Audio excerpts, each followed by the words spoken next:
তো সুপ্রভাত বন্ধুরা, চলে আসছি আবার আজকে একটা নতুন ভিডিও নিয়ে তোমাদের সামনে।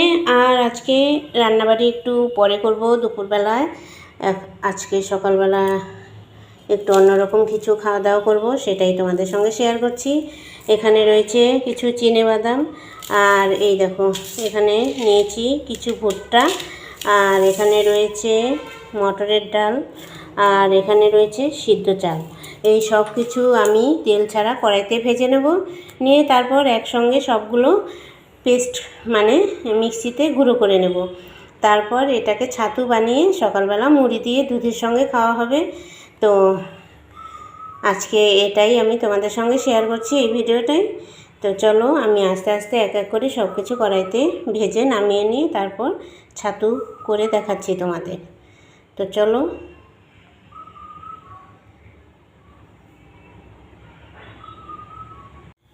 এই দেখো বন্ধুরা, কড়াই বসিয়ে ভুট্টা আমি ঢেলে দিয়েছি।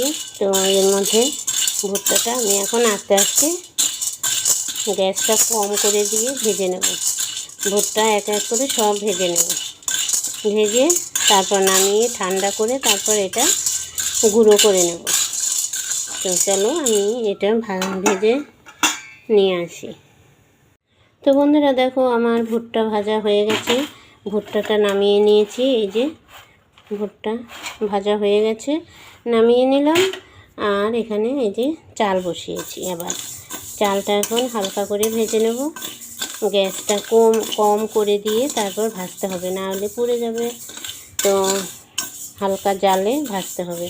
তো চাল ভেজে নিচ্ছি, তারপর বাদাম, তারপর মটরের ডাল, এসব আস্তে আস্তে করে ভেজে নিই, এক এক করে ভেজে নিচ্ছি। তাই তোমাদের সঙ্গে একটু শেয়ার করছি। কোনো তেলের দরকার নেই, তেল ছাড়াই ভেজে নেব।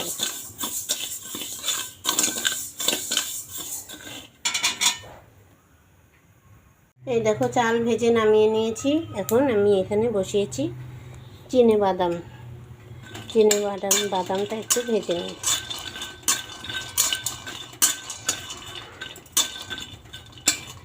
এইটাও সেই একইভাবে ভাজতে হবে আস্তে আস্তে। তারপর ডাল বাকি আছে, ডালটা ভেজে নেব। এগুলো ভাজতেও একটু টাইম লাগে, তো ভেজে নামিয়ে নিয়ে আসি। বাদাম ভাজা নামিয়ে এই দেখো ডাল ভাজতে বসিয়ে দিয়েছি। আর এই দেখো বাদাম ভাজাটা একটু আলাদা রেখেছি। এটা বাদামের খোসাটা হাতে ডলে ঝেড়ে ফেলে দিয়ে তারপর ছাতু করব, তার জন্য বাদাম ভেজে আলাদা করে রেখেছি। তো এখন ডালটা ভেজে নিয়ে তারপর ঠান্ডা করে তারপর সব একসঙ্গে মিশিয়ে গুঁড়া করে নেব। আর গরমে দুপুরবেলা বা সকালবেলা এই ঘরে হাতে বানানো ছাতু দিয়ে তুমি এক গ্লাস শরবত করে খেতে পারো। অনেকক্ষণ পেটে থাকবে আর পেটটাও ঠান্ডা থাকবে।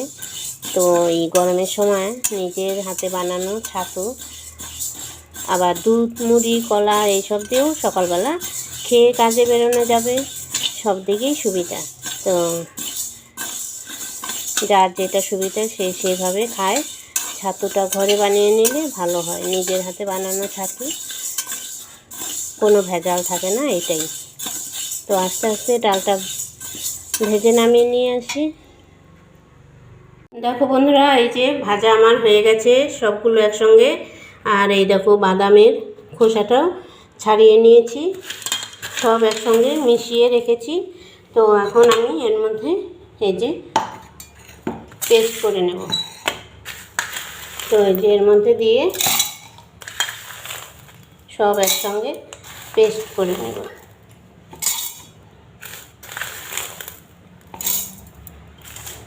তো চলো দেখি গুঁড়ো করে নিয়ে আসি।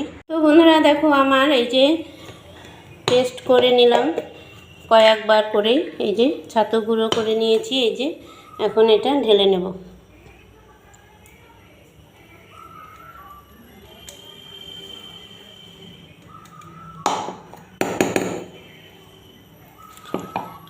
দেখো অনেকগুলো ছাতু হয়েছে।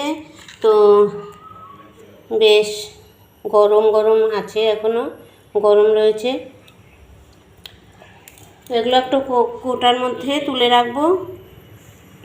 সকালবেলা করে গ্লাসে 2 চামচ করে ছাতু নিয়ে শরবত খাওয়া যাবে, আবার মুড়ির সঙ্গে দুধ দিয়েও খাওয়া যাবে। তো এইভাবে ঘরে ছাতু বানিয়ে খেয়ে দেখো তোমরা, বেশ খেতে লাগে।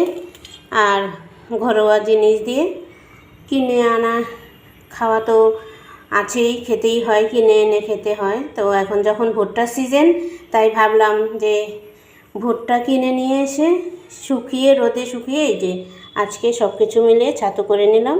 তো এখনও গরম রয়েছে, এটা একটু ঠান্ডা হলে কৌটোতে তুলে রাখবো। তো এইভাবে তোমরা ছাতু বানিয়ে খেয়ে দেখো, ভীষণ ভালো লাগে আর দারুণ সেন্ট হয়েছে।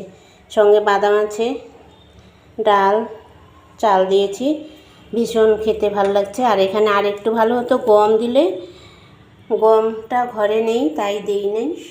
তো গম দিতে পারো তোমরা এর সঙ্গে। তো এইভাবে ছাতু বানিয়ে ঘরে খেয়ে দেখো তোমরা। তো চলো, ভিডিওটা আজকে এখানেই রাখছি। একটু ভিন্ন স্বাদের ভিডিও দিলাম আজকে। যদি ভালো লাগে আমার সাথে থেকো। আজকের মতো টাটা, আবার নতুন কোনো ভিডিও নিয়ে তোমাদের সামনে চলে আসবো।